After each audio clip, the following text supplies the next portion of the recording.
Bonjour à toutes et à tous, soyez les bienvenus. Aujourd'hui sur Marketing Santé, on va parler d'intelligence artificielle dans l'industrie pharmaceutique et dans le marketing en particulier, avec une promesse, c'est pas de blabla, pas de discours flou et surtout pas de langue de bois, puisque c'est la règle sur Marketing Santé. On peut tous dire, on doit surtout tous se dire. On va parler de ce qui se passe vraiment sur le terrain, quelles sont les règles du jeu, les nouvelles règles du jeu, comment arrive l'intelligence artificielle dans l'industrie pharmaceutique et dans le marketing en particulier, comment est-ce que l'intelligence artificielle change la donne dans les laboratoires. Voilà, je suis Vincent Kemoun, je dirige une agence qui s'appelle Cas Particulier et une société qui s'appelle Jarvis Med et qui développe des solutions d'intelligence artificielle dans l'industrie pharmaceutique, mais aujourd'hui je suis animateur sur Marketing Santé. Alors j'ai le plaisir d'accueillir deux invités de marque. Anka Pétré, bonjour. Bonjour Vincent. Bonjour Anka. On va se tutoyer Anka ? Oui. Ok, super. Anka, tu es experte HealthTech et IA et cofondatrice de MedCheck Studio, c'est bien ça ? C'est ça. Ok, tu pourras nous en dire peut-être un peu plus tout à l'heure. Si on a l'occasion de parler de ton autre activité que celle sur l'intelligence artificielle. Et j'ai le plaisir d'accueillir également Lucas Jaillette. Lucas, bonjour. Bonjour. On se tutoie aussi ? On se tutoie. Ok. Alors Lucas, tu es Product Manager et Digital Lead chez ALK France. C'est ça. C'est ça ? Ok. Tu nous parleras aussi de ton parcours tout à l'heure quand on aura l'occasion d'en parler. Et pour co-animer cette émission avec moi, j'ai le plaisir d'accueillir Anaëlle Rouault. Anaëlle, on veut se tutoyer aussi parce qu'on se connaît bien. On a préparé cette émission ensemble. Anaëlle, bonjour. Tu es chef de produit onco-hématologie chez Takeda. Oui. C'est bien ça. Ok, tu es en fin de cursus universitaire puisque tu es pharmacienne et que tu es actuellement en master marketing et technologie de santé. Et vous êtes tous les trois issus, j'ai appris ça tout à l'heure en préparant l'émission, vous êtes tous les trois issus de ce marketing. C'est exact. Alors, on répète. Master marketing et technologie de santé. Super, de Caroline Mascret, qu'on salue au passage. Voilà, alors, donc on a préparé toute cette série d'émissions avec deux étudiants en fin de cursus. Et j'allais dire surtout en début de carrière, c'est ça qui nous intéresse, c'est que cette jeune génération qui arrive en ce moment sur le marché du travail nous apporte de la fraîcheur, sa vision et surtout pose toutes les questions que cette jeune génération qui va arriver dans l'industrie pharmaceutique se pose. Donc, Anaëlle, tu as carte blanche. Je sais que c'est une première pour toi, mais tu as carte blanche. Tu peux poser toutes les questions que tu te poses et que tu as envie de poser à nos invités. OK ? On y va. Du coup, on va faire. J'ai envie de dire, on va rentrer tout de suite dans le vif du sujet de l'intelligence artificielle. Moi, je travaille aussi pour l'industrie pharmaceutique, donc je vois beaucoup de laboratoires. Et moi, ce qui me frappe, et vous allez me dire si vous aussi vous avez ce sentiment, c'est qu'aujourd'hui, l'intelligence artificielle, on en parle beaucoup, mais j'ai quand même l'impression qu'il se passe pas grand-chose. Alors, chacun sur une échelle de 0 à 10, vous allez me dire à combien vous mettez sur cette échelle l'adoption de l'IA dans le marketing pharma. Et puis, question subsidiaire, pourquoi vous ne mettez pas plus ? Je pense que je mettrais on en parle, je mettrais 10 sur 10, parce qu'on en parle effectivement énormément. On l'utilise sur des cas d'usage basiques. Je pense que 8 sur 10, globalement, tout le monde aujourd'hui écrit des prompts sur des IA, qui soient internes ou pas, et les utilise. On l'utilise au-delà de ce qu'on était capable de faire tout seul dans son coin. On est plutôt sur du 5. Donc, quand même. Je pense qu'il y a certains champions quand même qui commencent à se distinguer dans les labos, dans le marketing, des gens qui, un peu comme nous, on bidouille aussi d'un point de vue perso. Mais une vraie adoption large au sein des équipes, on est encore à 5. D'accord. Moi, je rejoins Anka à peu près sur la notation. Je pense que tout le monde en parle aujourd'hui, que c'est vraiment un sujet important au sein des laboratoires. Tout le monde sait à peu près l'utiliser, on va dire, sur les basiques. Donc, on va dire 7-8, mais par contre, c'est quand on va aller plus loin qu'il y a des grosses disparités. Et c'est aussi ce qu'on se rencontre finalement en laboratoire. C'est qu'il y a des gens qui l'utilisent beaucoup et qui savent plutôt bien l'utiliser. En tout cas, qui connaissent un peu les coutumes pour utiliser l'IA, et d'autres pas du tout. On en est très loin, où on fait encore des recherches Google sur l'IA. Ouais. Moi, je rejoins aussi Anka et Lucas. C'est un peu un effet de mode, je trouve, l'IA, donc on en parle beaucoup. Mais je dirais que c'est un peu comme si on montait un Lego sans notice. On veut foncer, on veut l'utiliser, mais en fait, on prend pas le temps de bien comprendre comment ça marche. Donc plutôt 5 sur 10 pour lui. 5 sur 10, c'est plutôt pas mal parce que moi j'aurais mis 2 par exemple. Donc, mais pourquoi tu aurais mis 2 ? Parce que j'ai le sentiment qu'effectivement on en parle beaucoup, qu'on l'utilise parce qu'il faut l'utiliser, qu'on l'utilise pas bien et pas à bon escient. Mais voilà, après j'ai pas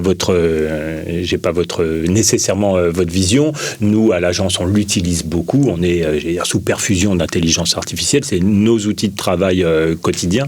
Voilà, j'ai pas le sentiment que ça soit le cas, dans les laboratoires pharmaceutiques. Mais voilà, à chaque fois que j'en parle, tout le monde me dit on a Copilot. Qui est quand même, j'allais dire presque la pire des solutions qui existent. Et voilà. Donc c'est le sentiment que j'ai. Mais c'est mieux que rien. C'est ce qu'on se disait. Il y en a qui fonctionnent sans. Donc. C'est vrai.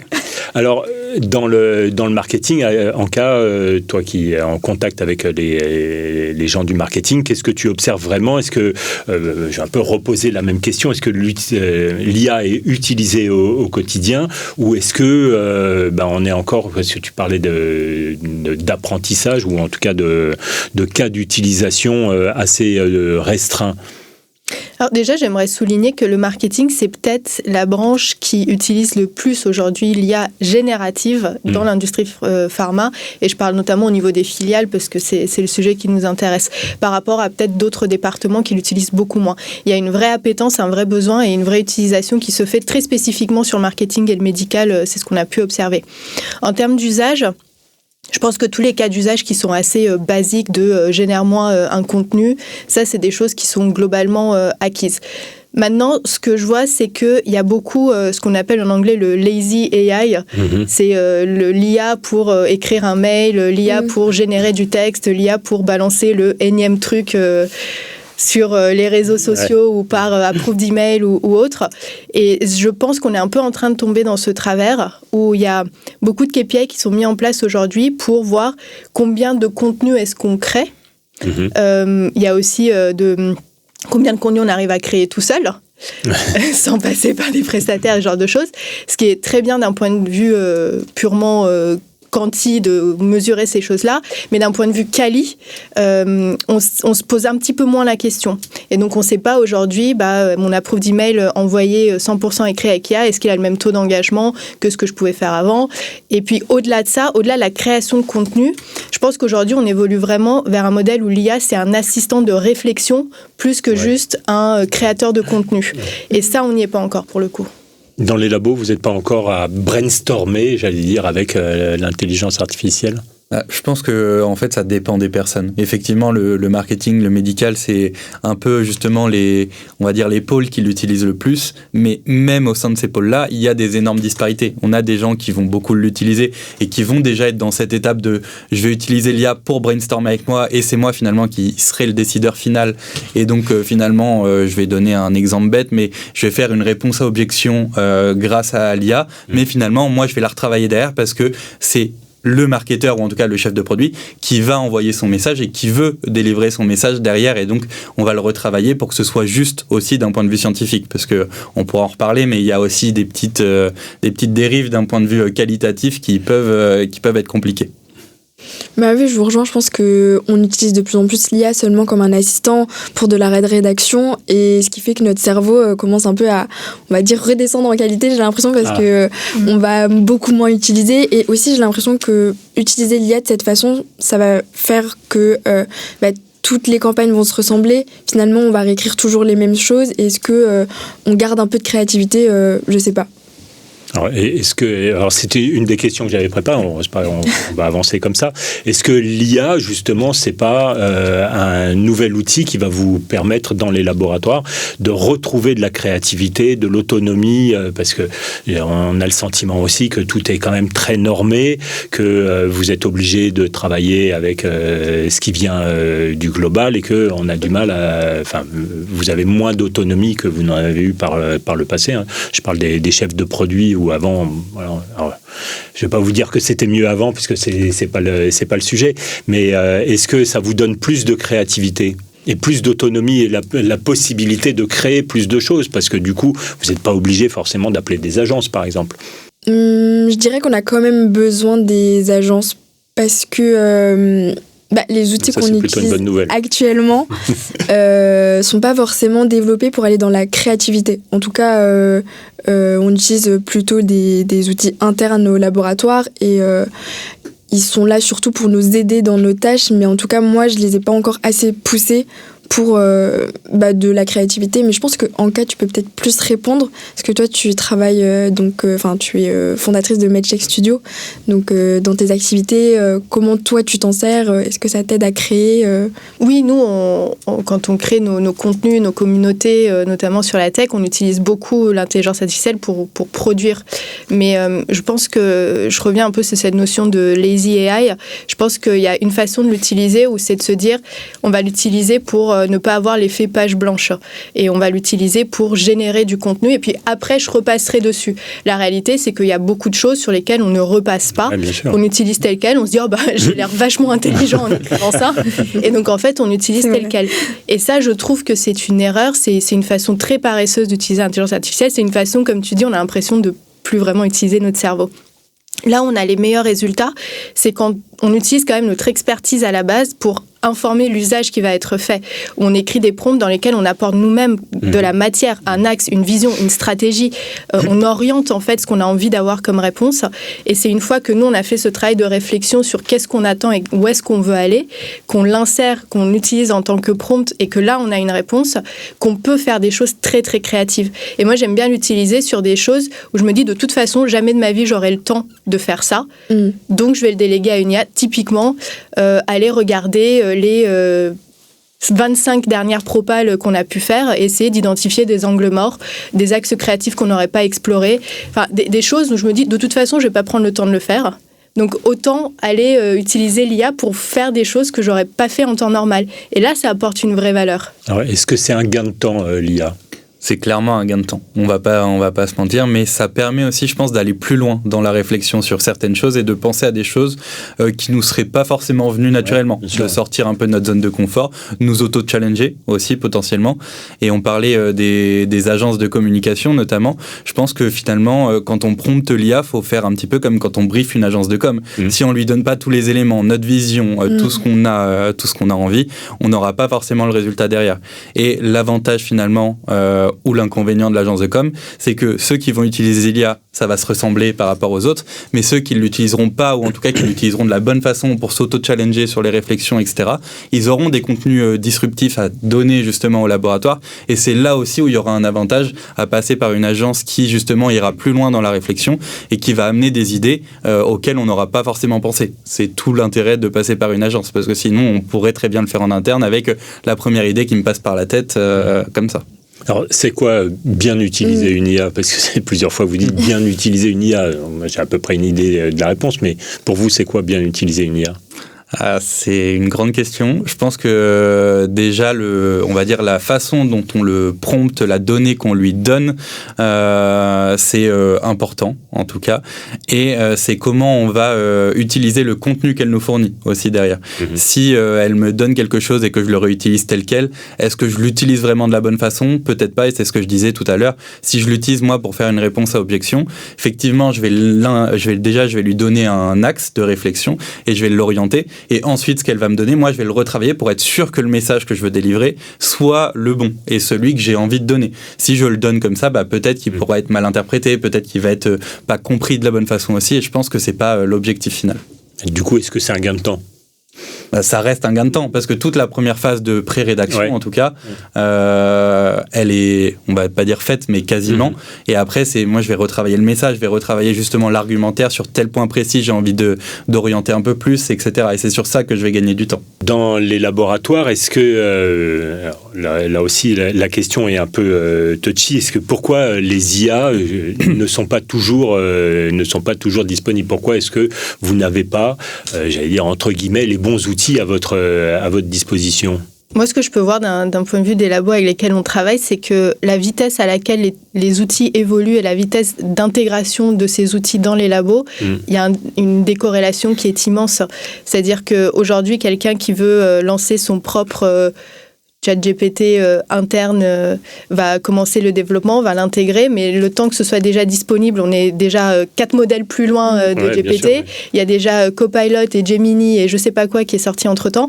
Donc je pense pas que ce soit une mauvaise volonté de la part de ceux qui mettent ça en place. Au contraire, je trouve quand même que par rapport à d'autres solutions et d'autres transformations, c'est quand même venu relativement vite.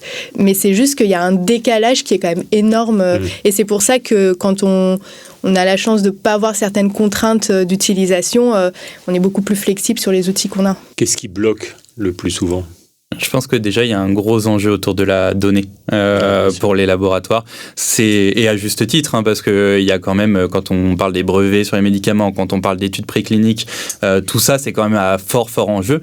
Mais il y a aussi toutes les données commerciales qui sont aussi importantes à prendre en compte, qui ont pris du temps aussi potentiellement à être récoltées par les délégués, par justement toute la partie vente des laboratoires et qui est, je pense, très, très importante et qu'on n'a pas envie de partager comme ça forcément à une IA ou à tout un chacun.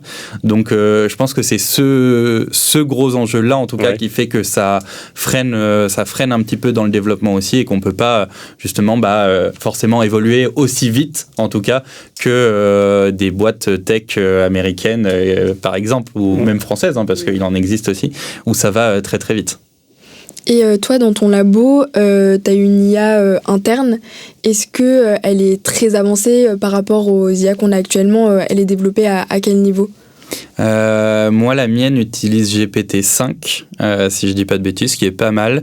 Mais elle est très utile, je trouve, surtout pour la partie qualité, où en fait, elle va aller piocher justement toutes les données sur les procédures qualité, etc. Donc, ça permet d'aller très vite sur de la recherche de documentation, etc.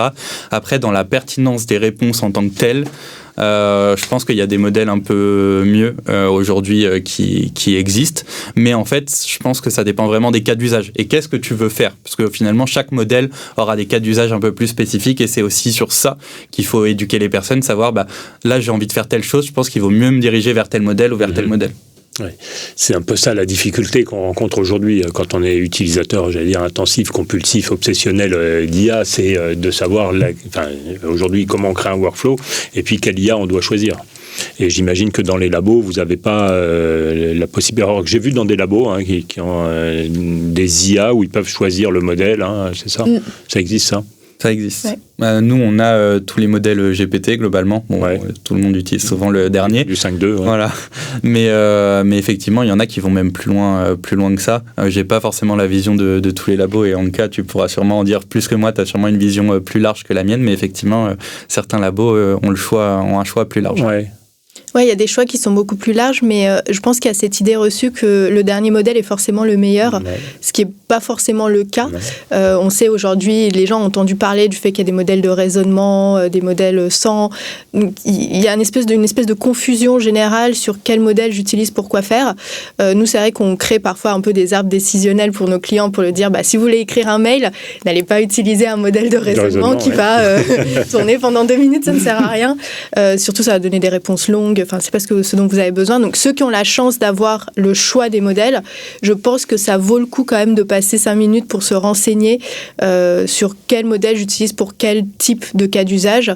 Un simple arbre décisionnel, ça fait vraiment l'affaire et ça permet d'avoir un usage qui est beaucoup plus pertinent. Et puis, une chose aussi, c'est que ce qui différencie les modèles, c'est aussi la fenêtre de contexte. C'est en gros combien on peut lui donner d'informations et combien il peut nous redonner d'informations. Donc parfois, il y a des gens qui sont frustrés et disent « mais moi, j'ai mis tout mon Excel ou tout mon PDF de 200 pages, ça ne me l'a pas lu, c'est frustrant ». Ça aussi, c'est un peu un choix de modèle d'aller chercher celui qui a les fenêtres les plus longues. Oui, j'allais dire, moi, ce qui me bloque le plus dans l'utilisation, c'est si je suis limitée, par exemple, dans le nombre de caractères, ou par exemple, quand j'insère des gros fichiers et que ça rame, ça bug, ça tourne, et qu'au final, il me sort une phrase où il me dit « je n'ai pas compris », je sais que ça va vraiment me frustrer dans mon utilisation régulière, en tout cas dans le labo. Je ne sais pas si vous utilisez Claude, mais maintenant, la fenêtre de contexte a grossi. Mais Claude, on lui aurait mis des claques, parce qu'au bout d'un moment, il te dit, tu as une conversation très longue, il dit « maintenant, il faut ouvrir ouvrir une nouvelle conversation. Donc c'était assez frustrant. Mais est-ce que toutes ces informations-là dans les labos, enfin cette acculturation-là, cet apprentissage-là, vous l'avez? Enfin, est-ce que ça existe? Parce que faire les différences entre les différents modèles, entre les modèles de raisonnement, les fenêtres de contexte, se mettre en projet, par exemple, dans ChatGPT, etc., toutes les features qui existent dans chacune des IA, est-ce que c'est des formations qui sont faites, alors, vraisemblablement, en cas, tu les fais dans les labos, mais est-ce que tout le monde a déjà pris cette mesure? Je pense que c'est en cours parce qu'on a de plus en plus de personnes qui sont dédiées à l'IA dans leur labo, un peu comme toi, donc je pense que tu vas pouvoir nous en parler. Mais je pense qu'il y a encore trop de différences. Certains labos n'ont pas encore pris le pli et sont seulement au début de formation. Pour moi, on en est loin encore de ce niveau-là. On est plus à la période de on apprend à faire un prompt. Donc, ce qui est essentiel. Ce qui est essentiel. Qui est vraiment la compétence stratégique. Donc on en est vraiment à la base de la formation IA, à mon sens. Moi, j'essaye d'essayer d'acculturer les gens, en tout cas, et de leur donner des billes, mais je l'ai fait à titre personnel. Et on n'a pas vraiment de pôle dédié, ou en tout cas, on ne va pas aussi loin dans la formation aujourd'hui des collaborateurs. Nous, ce qu'on a remarqué, c'est que la formation à elle toute seule ne suffit pas. Parce que souvent, on est amené à intervenir auprès de personnes qui ont déjà été formées. Mais l'enjeu aujourd'hui, c'est de former effectivement avoir une base de connaissances. Mais c'est aussi et surtout avoir des personnes qui changent de mindset et instaurer une autre culture d'entreprise vis-à-vis de ce sujet-là. L'intelligence artificielle, c'est pas tant pour moi une question de compétences, parce que les compétences, apprendre un prompt, au bout d'un moment, on commence à comprendre à le faire et on sait le faire, mais c'est un vrai changement de mindset. Aujourd'hui, on voit encore des gens qui disent... J'ai fait une recherche. Mais non seulement ça, mais tu l'as fait en utilisant l'IA. Sous-entendu, tu n'as pas réfléchi, tu fais n'importe quoi. Donc on voit encore des choses comme ça, donc il y a un vrai changement de mindset. Et nous, le parti pris que l'on a, qui est très propre à notre vision des choses, c'est on ne va pas faire des formations, on va créer des communautés de pratiques au sein des labos. On se dit, en fait, on arrive et on va créer une communauté de personnes qui s'intéressent vraiment à ce sujet. Parce que ce sujet, il doit être autoporté à un moment. Ça ne peut pas être juste un prestataire qui vient une fois par an faire une formation. En fait, ça ne va pas prendre, ça ne va pas créer de l'engouement. Par contre, créer des communautés internes de personnes qui s'intéressent à ce sujet autour d'un storytelling, d'une ambition plus large, d'une vision plus globale, avec des ambassadeurs, des early adopters, tout un écosystème interne où on change petit à petit la façon de voir ce sujet-là et où surtout, on approche l'intelligence artificielle par l'impact réel, par une histoire, par une vision commune et pas juste par un outil, parce qu'aujourd'hui, il ne faut pas se leurrer, il y a encore des gens qui sont très réfractaires à l'utilisation de l'IA, qui ont peur pour leur métier. Et donc, dire à juste titre. Certains à juste titre, tout à fait. Donc, venir leur dire on va vous former à l'IA, sous-entendu, on va vous forcer à utiliser l'IA, pour nous, c'est contre-productif. Il faut l'approcher différemment. Je rejoins totalement Anka. Je pense que c'est un vrai levier et c'est le levier aujourd'hui pour amener l'IA. On l'a beaucoup présenté comme on vous amène l'outil, allez-y, amusez-vous, sauf qu'en réalité ça fonctionne pas. Non. L'approche métier est super importante et je pense que c'est beaucoup ce qui manque aujourd'hui, c'est les vrais cas d'usage, c'est comment on peut l'utiliser concrètement nous dans notre pratique quotidienne, etc. Parce que finalement c'est comme si je te balance Excel mais je t'explique pas à quoi ça sert et je te dis pas comment tu peux l'utiliser toi concrètement au quotidien. Super, je vais en faire quoi moi de mon tableur Excel Je vais faire du 1 + 1 = 2 alors qu'en réalité c'est beaucoup plus puissant que ça. Mais est-ce que ce serait pas générationnel dans le sens où alors c'est une question que je pose comme ça, c'est on va dire attention à ce que tu vas dire. Les anciennes personnes comme Vincent qui est pourtant très avancé. Merci. Est-ce que je sais que moi dans les diverses entreprises que j'ai vues, les personnes qui sont un peu réfractaires, c'est souvent ceux qui ne sont pas nés avec la technologie. C'est ceux qui ne savent déjà pas trop utiliser, on va dire, Word ou Excel et qui, devant ChatGPT, vont paniquer ou vont vraiment voir ça comme si c'était mauvais. Mais j'ai eu l'impression que c'était plutôt des personnes plus vieilles, plus anciennes. Âgé. Senior. Comme Vincent. Je le mets dans ta classe. J'ai vraiment pas l'impression... Moi non plus, La personne qui utilise le plus l'IA autour de moi, c'est ma mère, tu vois. Mais blague à part, je trouve que c'est plus une question de métier pour le coup. Comme je disais, au sein du marketing, tout âge confondu, les gens utilisent. Et au contraire, je vois plutôt des personnes en fait c'est plus une question de savoir l'utiliser, trouver le bon cas d'usage, avoir l'appétence et surtout avoir l'impression que ça va apporter de la valeur à son métier.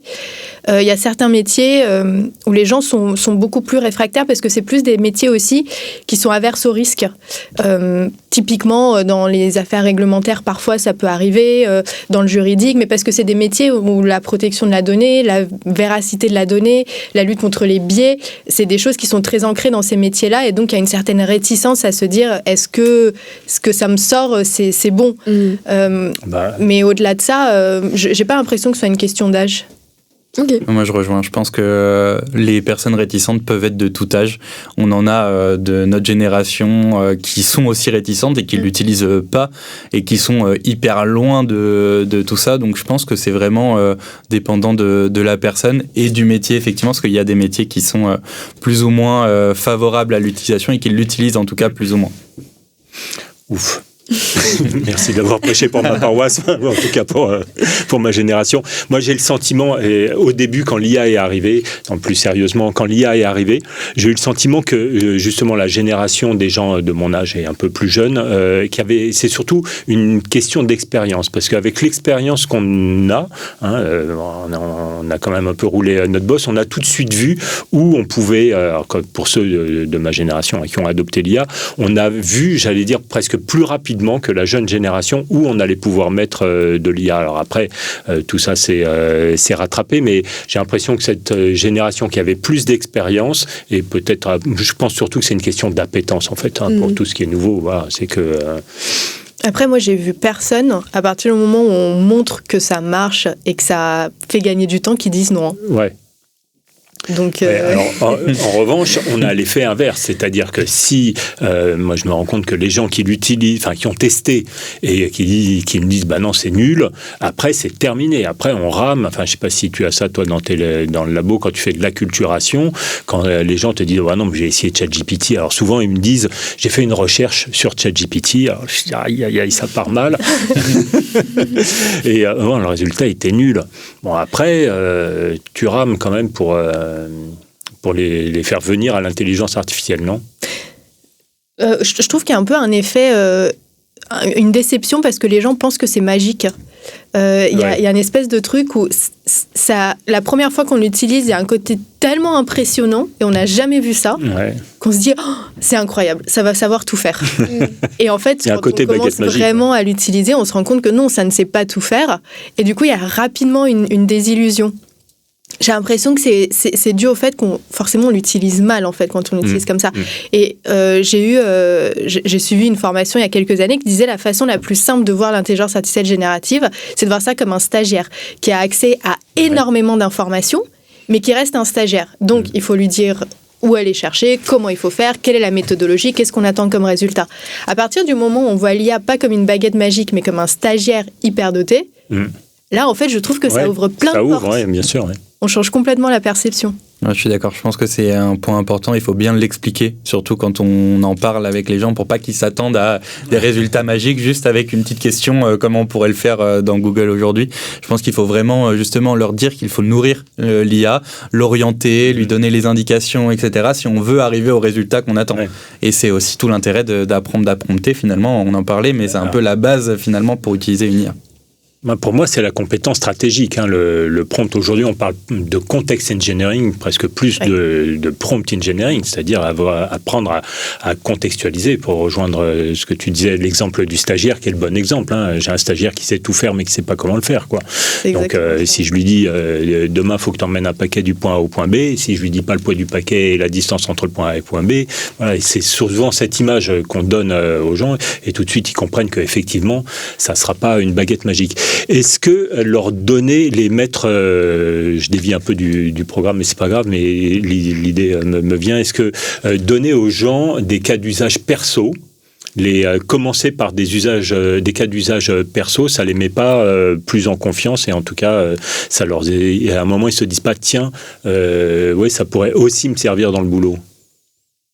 Ou est-ce que c'est le contraire, d'ailleurs, c'est peut-être... Moi, préfère à arriver avec un cas d'usage pro plutôt que perso, parce que s'ils l'utilisent pas du tout dans le perso, ils vont pas forcément voir l'utilité de l'intégrer eux dans leur vie plus perso, alors que des cas d'usage pro, c'est quand même plus simple d'arriver avec un nouvel outil, des cas d'usage pro qui ont déjà été testés par d'autres personnes, qui sont déjà utilisés aussi potentiellement dans l'entreprise, donc ça fonctionne mieux, je trouve, pour amener quelqu'un à l'utiliser. Et pareil, il y a des outils qu'on utilise dans le pro qu'on va pas forcément utiliser dans le perso, donc je pense que c'est plus simple d'arriver avec des cas d'usage pro, à mon sens. Et puis surtout des cas d'usage qui soient un peu à la pointe de ce que l'outil de l'entreprise sait faire. Typiquement, aujourd'hui, on nous demande parfois d'apprendre aux gens à prompter pour un chat classique, fine, mais quand l'entreprise permet de créer par exemple des assistants, pour moi, ça ne sert à rien de s'acharner à apprendre à faire des chats classiques. Aujourd'hui, je trouve que bon, il y a les agents, mais la plupart des entreprises n'ont pas encore accès à ça.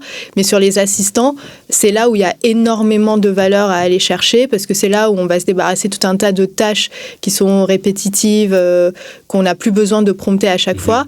Et par contre, prompter pour des assistants et prompter pour un chat classique, ça n'a strictement rien à voir. Donc, en fait, il y a un peu ce truc aussi de dire, c'est bien de commencer par la base, mais c'est bien aussi d'aller montrer aux gens ce qu'on arrive à faire aujourd'hui, quelles sont les capacités. Non, mais je rejoins tout à fait ce que vous avez dit. Et moi, j'avais juste une autre question. C'était, qu'est-ce que vous pensez de écrire, on va dire, une prise de notes un peu mélangée et de demander à l'IA de créer un prompt et d'ensuite prendre ce prompt et de l'insérer dans une IA? De faire une espèce de reverse prompting. Ouais. C'est une technique de prompt. Pour moi, c'est un vrai cas d'usage. C'est en fait de demander à l'IA quel est le meilleur prompt pour tel ou tel sujet. Ouais. Et c'est un vrai cas d'usage pour le coup que moi j'utilise de temps en temps sur certains sujets, honnêtement. Parce que j'ai l'impression qu'on a beau essayer d'expliquer, il faut prompter de cette manière, et les gens ils adhèrent pas, ils comprennent pas forcément où ça doit venir, enfin où aller. Et je me dis peut-être que plus leur expliquer que en fait, mais l'IA elle peut t'aider à faire ton prompt parfait, ce serait peut-être aussi un axe pour les faire prendre à l'IA. C'est nous, effectivement, les assistants qui créent des prompts, c'est le premier truc qu'on implémente dans tous les labos où on va et où il y a la possibilité de créer des assistants.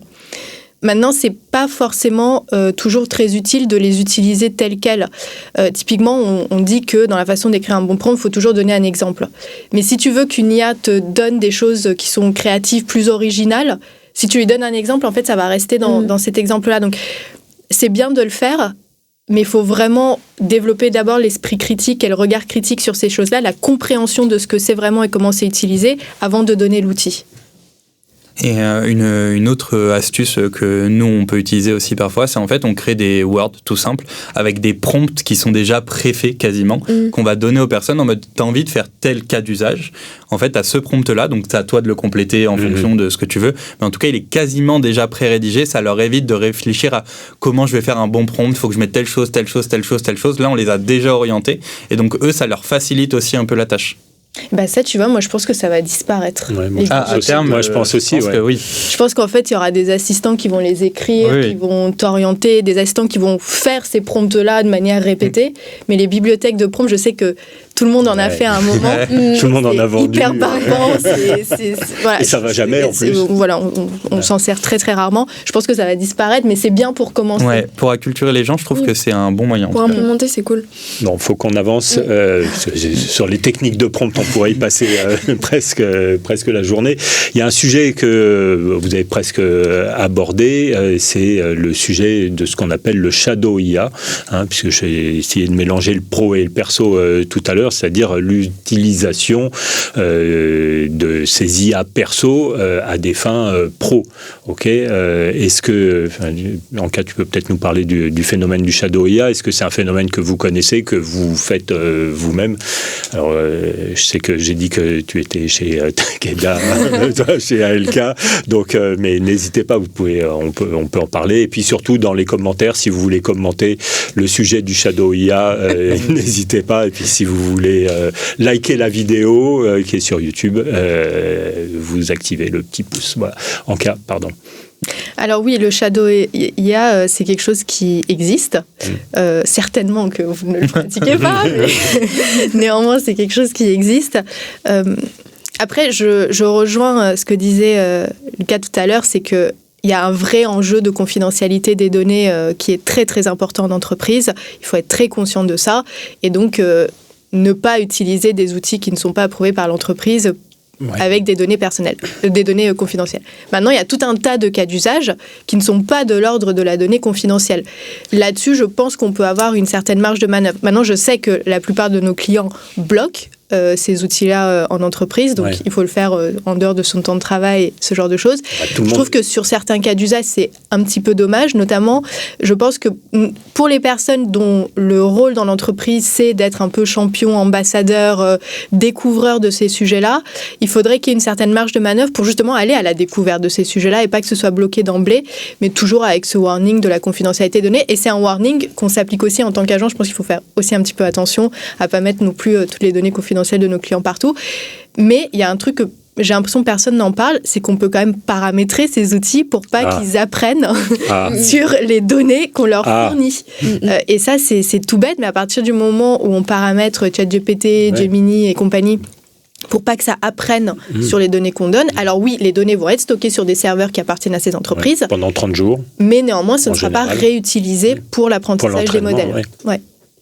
Je rejoins Anka, pour moi la donnée c'est le plus important, c'est important en tout cas de faire attention à ce qu'on donne en termes de données ou d'anonymiser en tout cas le maximum lorsqu'on commence à toucher à des sujets un peu touchy. Nous on n'est pas bloqué à titre personnel au sein d'ALK, par contre on a un warning en mode attention, pas de données confidentielles, etc.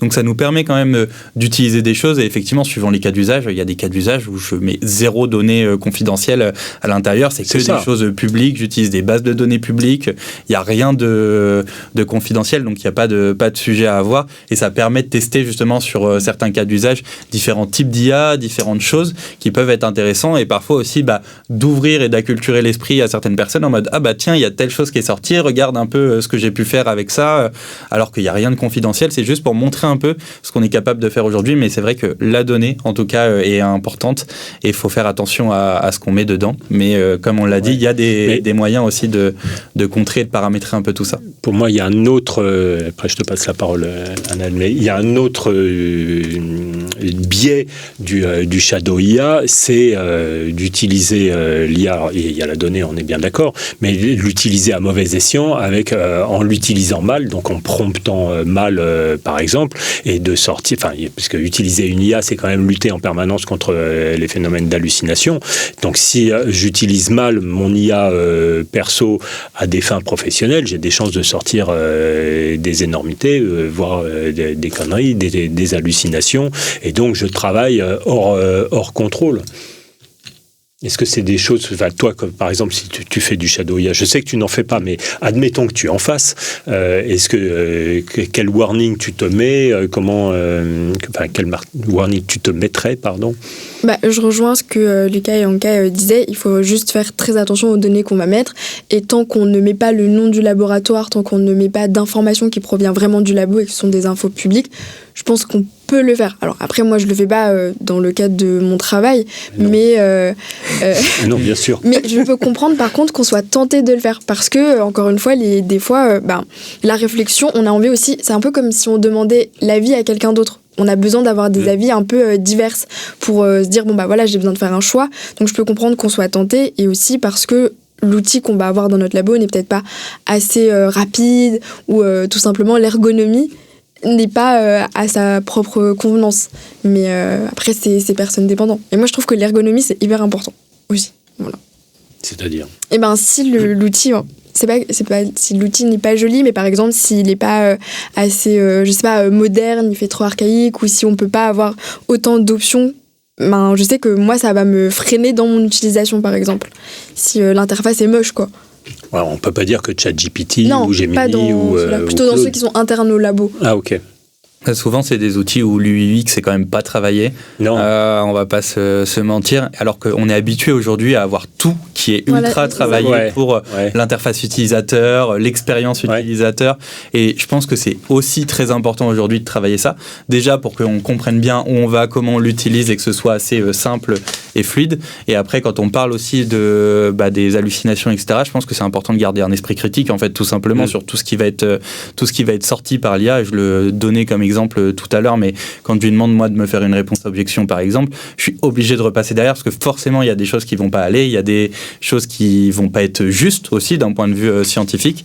J'ai eu un exemple une fois, je vais tenter de lui demander une recherche biblio, il m'a donné des auteurs qui existent mais des publics qui n'existent pas. Bien sûr, donc c'est un exemple, un exemple parmi tant d'autres. Et donc faut rester critique, faut aller vérifier malgré tout ce qu'on nous dit derrière avec des sources fiables. On les connaît tous, celles qu'on utilise habituellement. Mais je pense que c'est important de garder finalement cet esprit critique et qu'on soit derrière finalement pour contrôler aussi. Alors ça tombe bien parce que c'est le sujet suivant que je voulais qu'on aborde, c'est la qualité de ce qui sort. Parce qu'on sait tous qu'avec l'IA, on peut sortir des quantités astronomiques de contenu. Comment est-ce que vous gérez ou comment est-ce qu'on gère la qualité de ce qui sort dans les laboratoires et dans le marketing? On sait tous qu'on ne peut pas se contenter d'à peu près. Les affaires réglementaires, le réglementaire d'une manière générale surveille, ça fait partie de nos métiers, c'est comme ça. Du coup, comment est-ce qu'on peut contrôler la qualité, maîtriser la qualité versus la quantité? C'est à plusieurs niveaux. Bon, le prompt, on en a parlé. Néanmoins, un petit tips sur le prompt, c'est qu'il y a beaucoup d'hallucinations qui viennent parce que l'IA ne sait pas quoi faire si elle ne trouve pas de réponse. Et à partir du moment où dans un prompt, on prévoit les portes de sortie, si tu ne trouves pas la réponse, voilà comment faire. Ou si l'information n'est pas claire, voilà ce qu'il faut demander. On prévoit en fait des options pour l'IA si jamais elle n'a pas de réponse. Et donc, ça évite ou ça enlève un grand nombre d'hallucinations. Maintenant, je pense que quand on est sur du matériel typiquement promotionnel, des choses qui vont être validées par les affaires réglementaires, on peut aussi créer des assistants qui font du contrôle qualité. Oui, alors qui crée des assistants dans les laboratoires ? Nous, on en crée pour nos clients. Oui, bravo, donc on mettra le contact de Anka dans mais je veux dire, à partir du moment où on a compris comment on écrit un prompt, qu'on sait comment on crée un assistant, enfin qu'on a été formé sur les bases, on peut s'amuser à bidouiller, à créer un assistant qui va prendre un input, qui a en base de connaissances les règles ANSM du contrôle pub et qui va aller comparer l'input avec les règles de contrôle pub. Ouais. Ça va pas faire le travail des AR, on est bien d'accord. Mais ça fait une espèce de pré-check qui fait que les grossièretés vont peut-être être attrapées avant. Alors nous, on n'a pas d'agents comme ça, en tout cas, en interne, mais c'est des choses, effectivement, qui existent et qui peuvent être utilisées et qui, en tout cas, dégrossissent le travail. Moi, je l'ai dit, je pense qu'en tout cas, l'humain est aussi important. Je pense que les plus grosses erreurs, en fait, il faut les voir soi-même. Enfin, c'est notre métier, techniquement, de faire ça. Donc, si on n'est pas capable de passer derrière pour repérer les grosses erreurs, qu'est-ce qu'on fait encore là ? Normalement, vous avez été bien formé. Normalement. Après, je veux juste dire un truc, c'est que je ne veux pas me faire d'amis, mais en fait, on a analysé un certain nombre de documents promotionnels qui ont été faits dans des laboratoires. Et on s'est quand même rendu compte que dans un grand nombre de cas, la qualité de ce qui sortait des agences était inférieure à la qualité de ce que sortait une IA en termes de nombre de commentaires et de typologie de commentaires des affaires réglementaires. Donc, je veux quand même dire que... Alors oui, il y a plein de biais, il y a plein de choses, mais... on part pas non plus d'un truc. Faut garder un petit peu les proportions. Faut quand même s'interroger. Faut pas être ah non mais de toute façon ça fait des erreurs donc c'est bon j'arrête. Parce que des erreurs de toute façon il y en a même humaines et dans certains cas il y a beaucoup plus d'erreurs humaines que d'erreurs d'IA. On voit ça aussi avec les diagnostics, puisqu'il y a pas mal de papiers qui sortent dans nos métiers sur l'IA, le diagnostic fait par une IA versus le diagnostic fait par des médecins. Et tout le monde dit l'IA elle fait des erreurs. Oui, un peu comme les médecins, quoi. Donc, ou un peu moins que les médecins, sachant que le bon modèle, c'est un médecin plus une IA, c'est ça qui performe le plus. Mais souvent, les gens s'attendent à ce que l'IA ne fasse pas d'erreur. On revient sur l'idée de la baguette magique dont on parlait tout à l'heure. Ok, dernier point que je voulais qu'on aborde, c'est sur la formation et j'allais dire l'employabilité de chacun. Est-ce que aujourd'hui maîtriser l'intelligence artificielle générative, on n'a parlé que d'IA générative depuis tout à l'heure, est-ce que c'est un critère indispensable et nécessaire d'employabilité? Pour moi, c'est pas un critère indispensable aujourd'hui. Enfin, on n'en est pas encore là, étant donné qu'on n'a pas encore suffisamment les outils, je pense, variés pour avoir en tout cas ce critère-là. De plus, tout le monde n'est pas aussi formé dans l'entreprise, ou en tout cas n'est pas suffisamment acculturé à l'utilisation de tout ça. Donc, c'est compliqué que ce soit un critère d'employabilité, sauf si c'est pour un poste spécifique IA. Mais pour moi, on en est loin encore. On n'est qu'au début, justement, un peu de tout ça. Donc, on n'en est pas encore là. On en est loin, mais enfin, l'IA est arrivée tellement rapidement que peut-être que ce critère d'employabilité, ça va arriver très vite quand même. Moi j'ai l'impression que ça va venir de plus en plus vite parce que c'est un peu la course à l'IA, tous les labos commencent à s'y mettre et il y a quand même une utilisation régulière dans notre temps perso qui fait qu'on sait l'appliquer, je pense aussi dans notre travail, et j'ai quand même l'impression que l'ère où on va avoir un critère discriminant par rapport à l'IA arrive de plus en plus rapidement, et surtout je sais que là dans les labos où moi j'ai travaillé, on nous fait obligatoirement travailler avec l'IA tout le temps. On nous rappelle constamment que vous avez l'outil, et j'ai l'impression qu'on va aussi avoir de plus en plus d'indices d'utilisation sur l'IA. Est-ce que vous l'utilisez régulièrement? Oui, mais nous on a vu dans nos stats que vous l'utilisez pas assez. Est-ce que ça va poser problème ou pas? Je ne sais pas, mais j'ai l'impression que c'est quand même de plus en plus nécessaire, et même par rapport à la concurrence, c'est nécessaire pour ne pas perdre de temps ou de gains par rapport aux autres. Juste pour rebondir, on demande toujours dans les offres d'emploi de maîtriser la suite Microsoft. Qui la maîtrise réellement en entreprise, honnêtement? Non, mais réellement, c'est une vraie question. ChatGPT maîtrise parfaitement Excel. Quand on passe des entretiens, on vérifie, les gens ne vérifient pas que tu maîtrises réellement toute la suite Microsoft. Après, comme je le disais tout à l'heure, c'est pas tellement une question de compétences, parce que ça s'acquiert, c'est une question de mindset. Et pour moi, c'est là-dessus qu'on va se faire la différence en termes d'employabilité. C'est est-ce que déjà on n'est pas réfractaire à la chose, et est-ce qu'on est ouvert à se former, est-ce qu'on a vraiment une ouverture vis-à-vis de ce sujet-là? Et je pense que ça c'est important. Et puis l'autre sujet aujourd'hui, il y a de plus en plus quand même de personnes qui sont formées, qui l'utilisent d'un point de vue perso, qui arrivent dans des entreprises et qui se sentent extrêmement frustrées de ce qu'elles trouvent dans des entreprises. Même quand elles changent d'entreprise, il y en a une qui a Copilot, l'autre qui l'a pas, l'une qui a ci, l'autre qui l'a pas. Ça, je trouve que c'est un sujet d'un point de vue des entreprises. C'est les entreprises qui sont pas employables dans certains cas. Est-ce que c'est quelque chose que tu vas mettre sur ton CV, par exemple? J'ai pas forcément. Alors, je sais pas comment le mettre. Mais moi, je pars du principe que en fait, c'est acquis. On est censé, là, aujourd'hui, tous savoir utiliser l'IA. Bon, c'est pas vraiment réel, parce que c'est vrai qu'on a sorti l'exemple de la suite Microsoft, mais j'ai pas pensé à le mettre, mais je pense que oui, ça pourrait être un plus. En tout cas, actuellement, comme il y a encore trop de disparités par rapport à l'utilisation, et ça peut aussi lancer un sujet pendant un entretien ou quoi, donc c'est toujours un plus. Est-ce que c'est quelque chose que tu mettrais sur ton CV? Alors oui, parce que je fais un DU du coup sur l'IA, donc forcément. C'est vrai que tu es digital lead, donc forcément oui, c'est quelque chose que je mettrais sur mon CV. Mais après, si j'avais pas le diplôme, c'est pas forcément quelque chose que je mettrais tel quel. Je mettrais plus en hobby, que je m'intéresse aux nouvelles technologies ou que je m'intéresse à ces sujets-là. Mais je mettrais pas en tout cas comme ça de but en blanc que je maîtrise les outils, surtout que je pense que je les maîtrise pas non plus totalement, et que j'ai encore plein de trucs à apprendre. Sûrement. Donc, mais tu as une appétence. Mais j'ai une appétence, c'est vrai. Et si tu devais, ou si vous deviez recruter quelqu'un, est-ce que c'est quelque chose que vous demanderiez? Aujourd'hui, je pense pas. C'est pas. Je pense que je poserai la question comme ça. Est-ce que c'est un sujet qui t'intéresse, et comment est-ce que toi potentiellement tu l'utilises comme ça? Mais si la personne me répond que non, ça l'intéresse pas particulièrement, elle est pas fermée, mais elle l'utilise pas, etc. Bon, c'est pas un point bloquant aujourd'hui pour moi. Bon, on arrive à la fin de l'émission. On fait un tour de table rapidement. Un point qu'on doit retenir de nos échanges. Alors, Anaëlle, puisque... Moi, je dirais utiliser davantage les assistants ou agents, que ce soit dans notre quotidien ou au travail. Créer même des agents et des assistants. Apprendre à créer des assistants. L'IA, c'est pas les compétences, c'est le mindset. Donc, faut revoir la façon de penser l'utilisation de ces outils.